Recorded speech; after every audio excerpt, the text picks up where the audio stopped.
আসসালামু আলাইকুম রহমতুল্লাহ।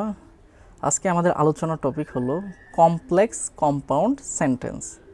আমরা অনেকেই সিম্পল, কমপ্লেক্স, কম্পাউন্ড এই তিনটা সেন্টেন্সের সাথে পরিচিত, কিন্তু আমাদের ভিতরে অনেকেই জানি না যে কমপ্লেক্স কম্পাউন্ড সেন্টেন্স কাকে বলা হয়, বা আমাদের সচরাচর যে বইগুলো পড়ানো হয় বা আমরা যে বইগুলো পড়ে থাকি সেই বইগুলোতেও কমপ্লেক্স কম্পাউন্ড সেন্টেন্স বলে কোনো সেন্টেন্স নিয়ে আলোচনা করা হয় না। কিন্তু আমাদের প্রতিযোগিতামূলক পরীক্ষাগুলোতে কমপ্লেক্স কম্পাউন্ড সেন্টেন্স থেকে অনেক ধরনের প্রশ্ন আসতে দেখা যায়। বিশেষ করে আমাদের মেডিকেল পরীক্ষাগুলো এবং ভার্সিটি অ্যাডমিশন পরীক্ষাগুলোতে কমপ্লেক্স কম্পাউন্ড সেন্টেন্স নিয়ে অনেক ধরনের প্রশ্ন আসে। তাই আজকে আমরা কমপ্লেক্স কম্পাউন্ড সেন্টেন্স এই বিষয়টা নিয়ে বিস্তারিত আলোচনা করব। আশা করি যদি মনোযোগ দিয়ে এই ক্লাসটা দেখেন তাহলে কমপ্লেক্স কম্পাউন্ড সেন্টেন্স নিয়ে আর কোনো প্রশ্ন বা কনফিউশন থাকবে না। তাহলে চলুন শুরু করা যাক আজকের আলোচনার টপিক কমপ্লেক্স কম্পাউন্ড সেন্টেন্স। প্রথমে আমাদের জানতে হবে কমপ্লেক্স কম্পাউন্ড সেন্টেন্স কি, বা কমপ্লেক্স কম্পাউন্ড সেন্টেন্স কাকে বলে। কমপ্লেক্স কম্পাউন্ড সেন্টেন্স মনে রাখবেন, একটি বাক্যে যদি একই সাথে কমপ্লেক্স সেন্টেন্স এবং কম্পাউন্ড সেন্টেন্স দুইটা একই সাথে থাকে তাহলে তাকে বলা হবে কমপ্লেক্স কম্পাউন্ড সেন্টেন্স। তার মানে একটা বাক্য থাকবে, একটা বাক্যে একই সাথে কমপ্লেক্স সেন্টেন্স থাকবে এবং কম্পাউন্ড সেন্টেন্স থাকবে। তার মানে কমপ্লেক্স এবং কম্পাউন্ড দুইটা সেন্টেন্স একসাথে থাকবে। যখন দুইটা সেন্টেন্স একসাথে থাকবে সেই সেন্টেন্সটাকে বলা হবে কমপ্লেক্স কম্পাউন্ড সেন্টেন্স। তাহলে আমরা জানলাম যে কমপ্লেক্স কম্পাউন্ড সেন্টেন্স কি। কমপ্লেক্স কম্পাউন্ড সেন্টেন্স হলো যে কমপ্লেক্স সেন্টেন্স এবং কম্পাউন্ড সেন্টেন্স দুইটা সেন্টেন্সের মিক্সে বা দুইটা সেন্টেন্স মিলিত হয়ে যে সেন্টেন্স গঠিত হবে তাই হলো কমপ্লেক্স কম্পাউন্ড সেন্টেন্স। আবার অন্যভাবে বলা যায় যে আবার একই বাক্যে যদি সাবঅর্ডিনেটিং কনজাংশন এবং কোঅর্ডিনেটিং কনজাংশন দ্বারা একাধিক ক্লজ যুক্ত থাকে তাহলে তাকে বলা হবে কমপ্লেক্স কম্পাউন্ড সেন্টেন্স। তাহলে কি পড়লাম যে একই বাক্যে সাবঅর্ডিনেটিং কনজাংশন বা সাবঅর্ডিনেট কনজাংশন দ্বারাও ক্লজ যুক্ত থাকবে এবং কোঅর্ডিনেট কনজাংশন দ্বারাও একাধিক ক্লজ যুক্ত থাকবে। যদি এরকম সাবঅর্ডিনেটিং এবং কোঅর্ডিনেটিং কনজাংশন দ্বারা একাধিক ক্লজ যুক্ত থাকে তখন সেই সেন্টেন্সটাকে আমরা বলবো কমপ্লেক্স কম্পাউন্ড সেন্টেন্স। যেমন চলুন উদাহরণের মাধ্যমে বোঝা যাক। Though she was ill, she went to the office and completed her task. এখানে খেয়াল করুন, দো এটা হচ্ছে সাবঅর্ডিনেটিং কনজাংশন, কারণ আমরা জানি দো, অল দো এগুলো হচ্ছে সাবঅর্ডিনেটিং কনজাংশন। আর সাবঅর্ডিনেটিং কনজাংশন যুক্ত সেন্টেন্সগুলো সবসময় কি হয়, কমপ্লেক্স সেন্টেন্স হয়। তাহলে though she was ill, she went to the office. তার মানে এখানে দেখুন though she was ill, she went to the office, এইটা একটা কমপ্লেক্স সেন্টেন্স, মানে এই পুরোটা মিলে একটা কমপ্লেক্স সেন্টেন্স। কারণ এখানে দো এটা হচ্ছে সাবঅর্ডিনেটিং কনজাংশন, আর subordinating conjunction plus clause plus আরেকটা ক্লজ, দুইটা ক্লজ মিলে হয় কমপ্লেক্স সেন্টেন্স, মানে একটা প্রিন্সিপাল ক্লজ এবং একটা সাবঅর্ডিনেটিং ক্লজ। এইটা হচ্ছে সাবঅর্ডিনেট ক্লজ বা সাবঅর্ডিনেটিং ক্লজ এবং এটা হচ্ছে প্রিন্সিপাল ক্লজ, আর প্রিন্সিপাল ক্লজ এবং সাবঅর্ডিনেট ক্লজ মিলে হয় কমপ্লেক্স সেন্টেন্স। তার মানে এইটুকু হলো একটা কমপ্লেক্স সেন্টেন্স। আবার অ্যান্ড এটা হচ্ছে কোঅর্ডিনেটিং কনজাংশন বা কোঅর্ডিনেট কনজাংশন, এই অ্যান্ড দ্বারা আবার এই সেন্টেন্সটা যুক্ত করা হয়েছে। তার মানে she went to the office, এইটা আবার এই সেন্টেন্সের একটা অংশ, আবার অ্যান্ডের পরে এইটা আরেকটা অংশ। তার মানে she went to the office and completed her task. তার মানে এইটুকু মিলে এই শি থেকে টাস্ক পর্যন্ত এইটুকু কিন্তু আরেকটা কম্পাউন্ড সেন্টেন্স। তার মানে she though she was ill, she went to the office, এইটুকু মানে এইটুকু মিলে একটা কমপ্লেক্স সেন্টেন্স। আবার she went to the office and completed her task, এইটুকু মিলে একটা কম্পাউন্ড সেন্টেন্স। তার মানে এখানে কমপ্লেক্স এবং কম্পাউন্ড সেন্টেন্স দুইটা মিক্স হয়ে একটা সেন্টেন্স গঠন করা হয়েছে বা একটা সেন্টেন্স গঠিত হয়েছে, তাই এই ধরনের সেন্টেন্সকে বলা হবে কমপ্লেক্স কম্পাউন্ড সেন্টেন্স। যেহেতু এখানে কমপ্লেক্স সেন্টেন্সও মিক্স আছে আবার কম্পাউন্ড সেন্টেন্সও মিক্স আছে, যেহেতু দুইটাই মিক্স সেই কারণে এটাকে বলা হবে complex compound sentence.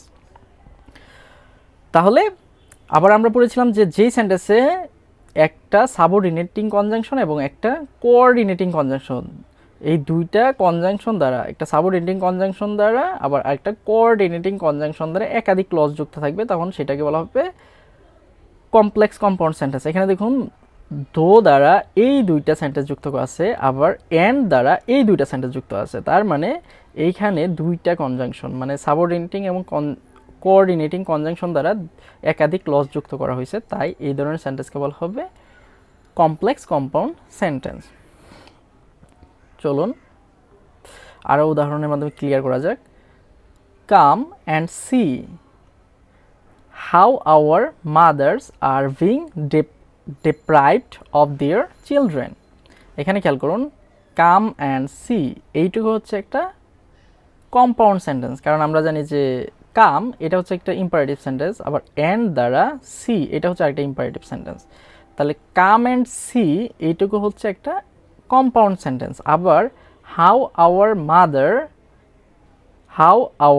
Mother's are being deprived of their children, এখানে খেয়াল করুন যে C how our mothers are being deprived of their children, এখানে সি থেকে এইটুকু মিলে আবার একটা কমপ্লেক্স সেন্টেন্স। কীভাবে? কারণ এখানে যে হাউটা আছে এই হাউটাকে এখানে বলা হবে রিলেটিং অ্যাডভার্ব বা রিলেটিভ অ্যাডভার্ব, আর রিলেটিভ অ্যাডভার্ব যুক্ত সেন্টেন্সগুলো সবসময় কমপ্লেক্স সেন্টেন্স হয়। তাহলে কাম অ্যান্ড সি এইটুকু হচ্ছে একটা কম্পাউন্ড সেন্টেন্স। আবার how our mother are being deprived, এই সি থেকে how our mother are being deprived of their children এইটুকু হচ্ছে একটা কমপ্লেক্স সেন্টেন্স।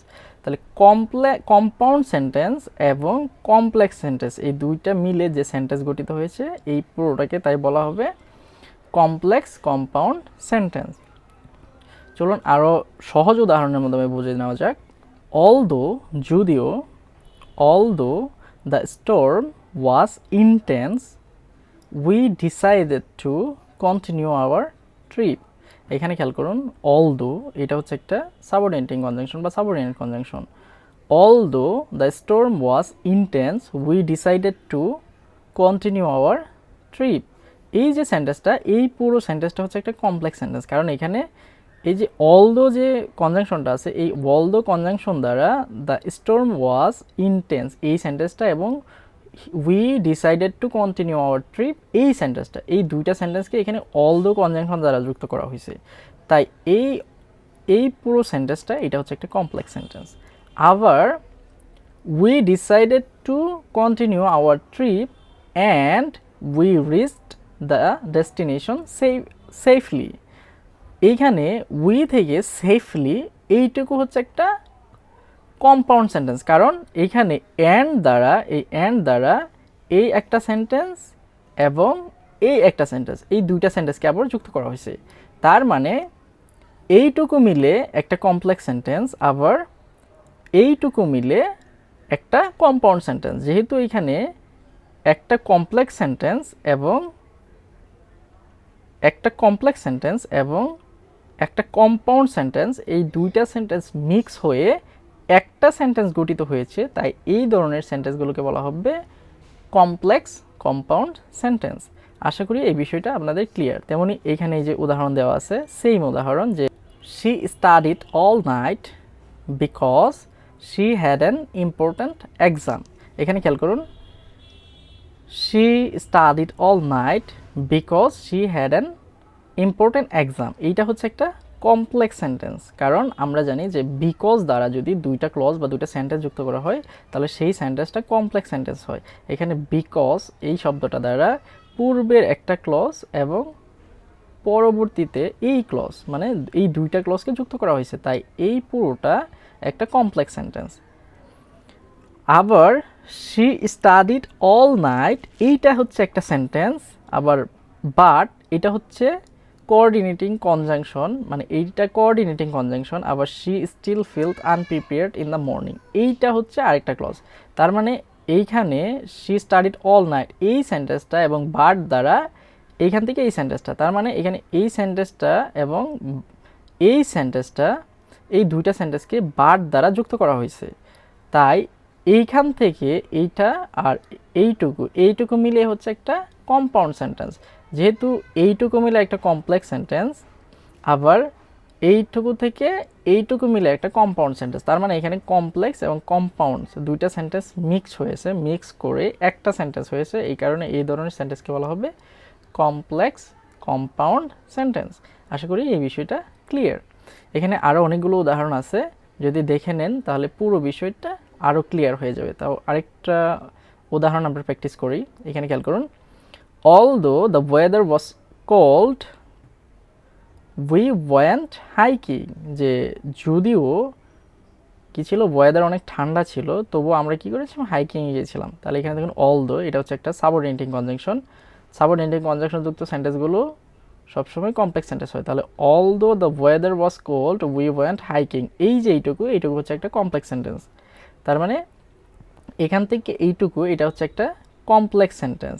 আবার we went hiking and we enjoyed ইট, এখানে যে উই ওয়েন্ট হাইকিং এটা হচ্ছে একটা ক্লজ যেটা অ্যান্ড দ্বারা উই এনজয়েড ইট এই সেন্টেন্সের সাথে যুক্ত করা হয়েছে, বা এই ক্লজের সাথে এই ক্লজকে যুক্ত করা হয়েছে। যেহেতু এখানে এই ক্লজটা মানে এই ক্লজটাকে অ্যান্ড দ্বারা এই ক্লজের সাথে যুক্ত করা হয়েছে, তাই এইটা মানে এইটুকু এই পুরোটাকে বলা হবে কম্পাউন্ড সেন্টেন্স। কারণ অ্যান্ড দ্বারা যখন দুইটা ক্লজ বা দুইটা সেন্টেন্স যুক্ত হবে তখন সেটাকে কম্পাউন্ড সেন্টেন্স বলা হয়। এখানে অ্যান্ড দ্বারা দুইটা সেন্টেন্সকে যুক্ত করা হয়েছে, এটা একটা সেন্টেন্স আবার এইটা আরেকটা সেন্টেন্স, এই দুইটা সেন্টেন্সকে যুক্ত করা হয়েছে। তাই এইখান থেকে এই পুরোটা এইটুকু হয়ে যাবে কম্পাউন্ড সেন্টেন্স। তাহলে although the weather was cold we went hiking এটা হচ্ছে একটা কমপ্লেক্স সেন্টেন্স। আবার এইখান থেকে এই পুরোটা মানে we went hiking and we enjoyed ইট, এইটুকু হচ্ছে একটা কম্পাউন্ড সেন্টেন্স। যেহেতু এখানে কমপ্লেক্স এবং কম্পাউন্ড সেন্টেন্স একসাথে মিক্স হয়ে গিয়েছে, এই কারণে এই ধরনের সেন্টেন্সকে বলা হয় কমপ্লেক্স কম্পাউন্ড সেন্টেন্স। এখানে খেয়াল করুন যে এই একটা পার্ট মানে এই পার্টটা কিন্তু দুই ক্ষেত্রে ইউজ করা হচ্ছে অর্থের কারণে। কারণ এটা এইটার সাথেও যায়, মানে এই ক্লজটা এইটার অর্থের সাথেও যায়, আবার এই ক্লজটা এই পরবর্তী সেন্টেন্সের অর্থের সাথেও যায়। যে অলদো যদিও দ্য ওয়েদার ওয়াজ কোল্ড, যে আবহাওয়া অনেক ঠান্ডা ছিল, উই ওয়েন্ট হাইকিং তবুও আমরা কি করেছিলাম, হাইকিংয়ে গিয়েছিলাম। আবার উই ওয়েন্ট হাইকিং আমরা হাইকিংয়ে গিয়েছিলাম, অ্যান্ড এবং উই এনজয়েড ইট এবং আমরা এটাকে এনজয় করেছিলাম। তার মানে এই যে একই ক্লজ এটা এই সেন্টেন্স মানে কমপ্লেক্স সেন্টেন্সের সাথেও যাচ্ছে, আবার কম্পাউন্ড সেন্টেন্সের সাথেও যাচ্ছে বা অর্থের কথার সাথে মিল আছে। এই কারণে এই ধরনের যে সেন্টেন্সগুলো থাকবে মানে কমপ্লেক্স এবং কম্পাউন্ড সেন্টেন্সের যে মিক্স হয় বা মিক্স হয়ে যে সেন্টেন্স গঠিত হবে, এই ধরনের সেন্টেন্সকে বলা হবে কমপ্লেক্স কম্পাউন্ড সেন্টেন্স। আশা করি এই বিষয়টা আপনাদের কাছে ক্লিয়ার। যদি সামারাইজ করা হয় তাহলে আমরা পড়েছি complex compound sentence. Complex compound sentence কাকে বলা হয়, কমপ্লেক্স সেন্টেন্স এবং কম্পাউন্ড সেন্টেন্স দুইটা মিলে বা দুইটা একসাথে মিলে যে সেন্টেন্স হয় তাই হচ্ছে কমপ্লেক্স কম্পাউন্ড সেন্টেন্স। যেমন অলদো শি ওয়াজ ইল, যে যদিও সে অসুস্থ ছিল, she went to the office তবুও সে মানে সে অসুস্থ থাকা সত্ত্বেও সে হচ্ছে অফিসে গিয়েছিল। আবার এই একই অংশ এই অংশটাও যে she went to the office and এবং কমপ্লিটেড হার টাস্ক, এবং সে তার কাজ পরিপূর্ণ করেছিল বা সম্পূর্ণ করেছিল। তার মানে এখানে though she was ill she went to the office এটা হচ্ছে একটা কমপ্লেক্স সেন্টেন্স, আবার she went to the office and completed her task এটা হচ্ছে কম্পাউন্ড সেন্টেন্স। যেহেতু কমপ্লেক্স সেন্টেন্স এবং কম্পাউন্ড সেন্টেন্স দুইটা একসাথে মিলে একটা সেন্টেন্স গঠন করেছে, তাই এই পুরো সেন্টেন্সটাকে বলা হবে কমপ্লেক্স কম্পাউন্ড সেন্টেন্স। এখানে আরও অনেকগুলো উদাহরণ দেওয়া আছে, যদি উদাহরণগুলো ভালো করে পড়েন বা এই আলোচনাটা বুঝে থাকেন তাহলে এই সবগুলো উদাহরণই পাবেন বা এই পুরো বিষয়টাই বুঝতে পারবেন। আশা করি আজকের এই আলোচনাটা আপনাদের কাছে হেল্পফুল ছিল। এই ধরনের আরও গ্রামাটিক্যাল আলোচনা পেতে আমার ইউটিউব চ্যানেল সাবস্ক্রাইব করে আমার পাশে থাকবেন। আজকে এই পর্যন্তই, ভালো থাকবেন, সুস্থ থাকবেন। নেক্সটে দেখা হবে গ্রামারের নতুন কোনো টপিক নিয়ে। সেই পর্যন্ত ভালো থাকুন, সুস্থ থাকুন। আসসালামু আলাইকুম ওয়া রাহমাতুল্লাহি ওয়া বারাকাতুহু।